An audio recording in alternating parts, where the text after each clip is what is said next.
தேசத்திற்காக ஒரு ஜெபம் என்கிற ஜெப வேலைக்கு நேராக இயேசு கிறிஸ்துவின் நாமத்தினாலே உங்களை வாழ்த்தி வரவேற்கிறேன். இன்றைய நாளிலும் குடும்பங்களுக்குள்ளே காணப்படுகிற சாபங்கள் விலகும்படியாய் நாம் ஜெபிப்போம்.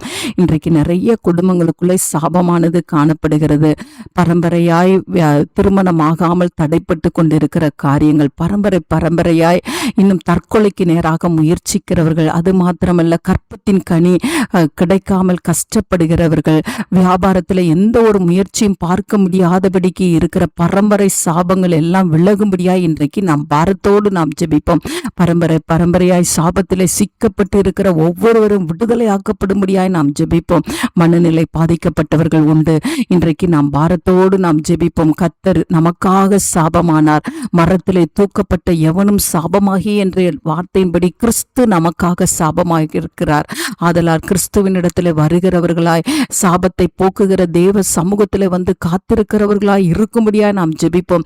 சாபத்தை நீக்குகிற தேவனிடத்துல வந்து அந்த ரட்சிப்பை பெற்றுக்கொள்ளும்படியாய் இன்றைக்கு நாம் பாரத்தோடு நாம் ஜெபிப்போம். சாபத்தோடு இருக்கிற ஒவ்வொரு பிள்ளைகளும் தேவனை தேடத்தக்கதாய் பரிகாரமாய் உலகத்துக்குரிய காரியங்களுக்குள்ளாய் போய்விடாதபடிக்கு, மாந்திரிகத்தை நம்பி போய்விடாதபடிக்கு இன்றைக்கு தேவன் பக்கமாய் திரும்பி வரும்படியாய் நாம் பாரத்தோடு நாம் ஜெபிப்போம். என்ன சாபமாய் இருந்தாலும் நீக்குகிறவர் தேவன் உண்டு. அதை அறிந்து கொண்டு தேவ சமூகத்துக்கு நேராக வந்து தேவனிடத்திலிருந்து அந்த ரட்சிப்பை, அந்த விடுதலையை பெற்றுக்கொள்ள நாம் ஜெபிப்போம். கண்களை மூடி தேவனை நோக்கி பார்ப்போம். எங்களை நேசிக்கிறதான நல்ல தகப்பனே, இந்த நாளிலும் ஆண்டவரே அப்பா, சாபத்தின் பிடியில இருக்கிறவர்களுக்காக பாரத்தோடு ஜெபிக்கிறேன் சுவாமி. ஆண்டவரே கர்த்தர் அவர்களை விடுதலை ஆக்கும்படியாய் நாங்கள் ஜெபிக்கிறோம். ஆண்டவரே ஆண்டவரே அப்பா மக்கு ஸ்தோத்திரம். எந்த சாபமாய் இருந்தாலும் ஆண்டவரே அதை நீக்கி போடுகிறவர் நீர். ஆண்டவரே பாவத்தினால் உண்டான அந்த சாபத்தை கர்த்தர் நீக்கி போடுங்க சுவாமி.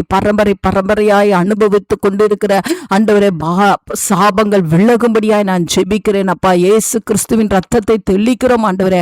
ஒவ்வொருவரும் இன்றைக்கு விடுதலை பெற்றுக்கொள்ளட்டும் ஆண்டவரே. தடை பெற்றிருக்கிற காரியங்களில ஆண்டவரே இன்றைய நாளிலிருந்து ஒரு ஜெயத்தை பார்க்க கர்த்தர் உதவி செய்யுங்க. எல்லா சாபங்களும் முறிக்கப்படட்டும். இயேசு கிறிஸ்துவின் ரத்தத்தினால முறிக்கப்படட்டும் ஆண்டவரே. உம்முடைய நாமத்திலே ஜெயம் உண்டு அல்லவா ஆண்டவரே. இன்றைக்கு உம்முடைய பிள்ளைகள் அந்த ஜெயத்தை பெற்றுக்கொண்டு ஆண்டவரே தடை பெற்றிருக்கிற நன்மைகளிலே ஆசீர்வாதத்தை காண கர்த்தர் உதவி செய்யுங்க. இயேசுவின் மூலம் ஜெபிக்கிறேன் நல்ல பிதாவே. ஆமென், ஆமென்.